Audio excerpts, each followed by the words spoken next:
G'day folks, Macca from Maccas Cask Notes here. Tonight, it's a little bit different, a little bit of a different backdrop. I'm shooting from the other side of my gentleman's lounge, which is what I call my little speakeasy. And tonight I've got a coffee in my cup, non-alcoholic. There's no special little ingredients there, just some Moccona. I wanted to take a break tonight from having alcohol, and I wanted to talk a little bit about the pros and cons and what that means for me, and hopefully you might engage down in the comments.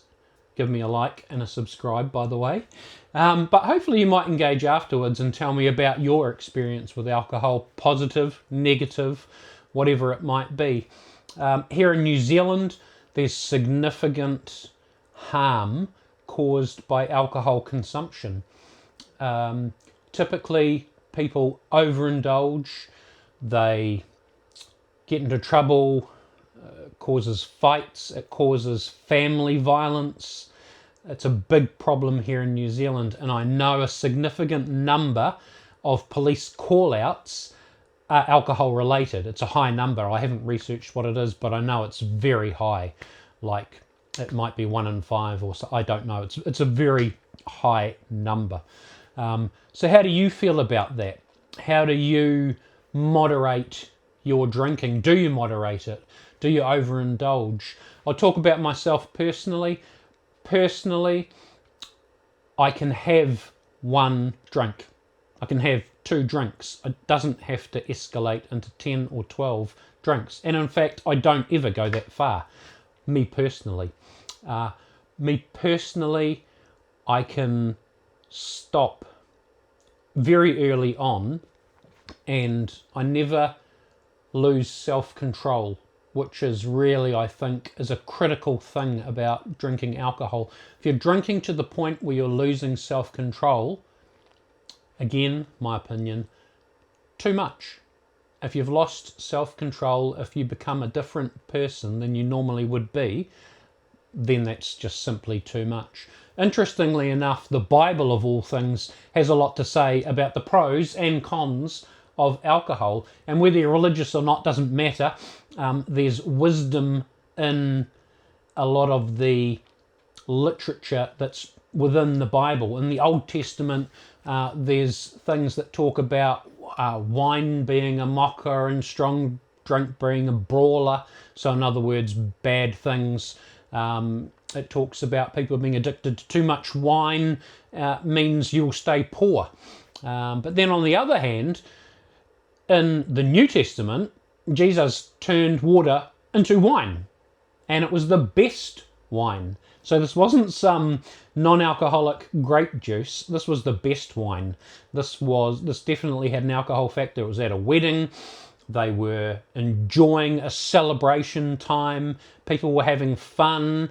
People would have been affected to an extent by the alcohol, hopefully not losing self-control, but it made them happy.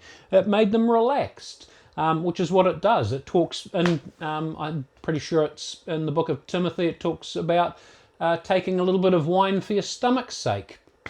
So there's a medicinal aspect to a little bit of alcohol. Again, a little bit of alcohol. I haven't looked into the science. I should have done my research, but I haven't. Because the science keeps changing on these things. You know, one moment they're saying a glass of wine in the evening is really good for you. And then the next thing, there's no amount of alcohol that's safe. And obviously there's times in your life when no amount of alcohol is safe. For example, if you're pregnant, no amount of alcohol is safe, and they say to abstain from alcohol completely. 100% support that. 100% think that's wise. I'm going to have another drink of my coffee. Yeah, so lots of pros, lots of cons. Cons, yeah. For me, a pro is I like to have a whiskey with friends. Tomorrow, we've got the Waka Whisky Club gathering where we'll all bring a bottle to share, not a whole bottle. We bring along a bottle, we have one little dram out of a bottle, and you know, each person will bring along something else to share. and it's not a... no one overindulges. Everyone uses it to relax. We'll talk about the whiskey. It's a fun evening, and it's not even an evening, it's usually an afternoon. It lasts for maybe 3 hours, something like that, and then we all go our own way, and no one overindulges. It's very ordered, controlled event. Sometimes I'll get home from work and I'll just have a whiskey by myself to help me relax. There's no harm that comes of it. There's no loss of self-control. It's a good thing. But I see the results. I've seen the evidence of people overindulging, and I want to warn you against that if I can. Can I be so bold? I think that if for you can't just have one drink to relax, if, like I was saying before, if one drink or two drinks turns into 10 or 12 drinks, then maybe abstinence from alcohol is the right thing for you completely. And it's difficult in a social environment to say no, especially if everyone else is drinking. But I think these days people should be a bit more accepting of that, especially if you explain, look, I'm not drinking tonight. I've decided to be sober tonight. Maybe you're the sober driver or whatever it might be. I think it's a little bit more acceptable, but maybe only a little bit more acceptable. There's still that peer pressure there to drink, and often to excess.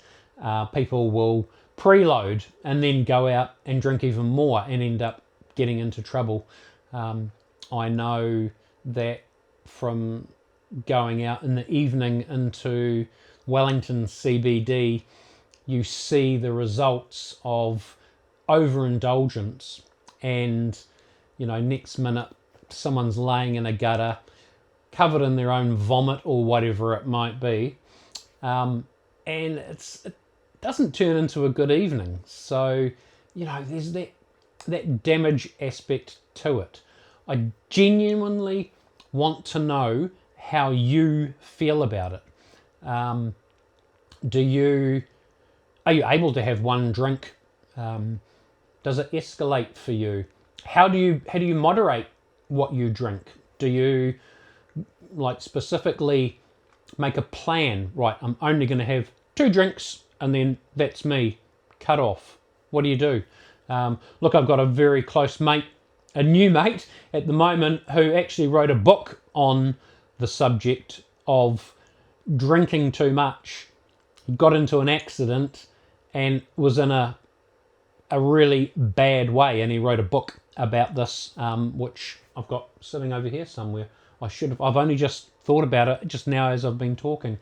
I should have had it prepared, but maybe I'll pop a link to it in the comments. I'm not sure it's available online, but I'll put the name of the book and the a way that you can get it if that's something that you might be interested in.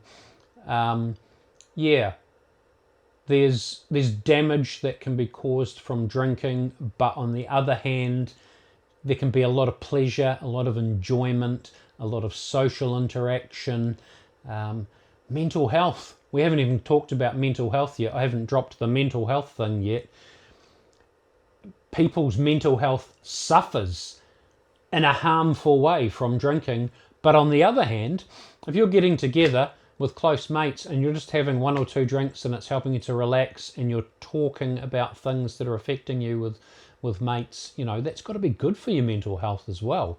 I'm really interested to hear what people pop in those comments down below. For me, I'm going to keep drinking my coffee. Do you like my new coffee mug? I think you can see that okay. I've got some Maccas Cask Notes coffee mugs, not for sale yet.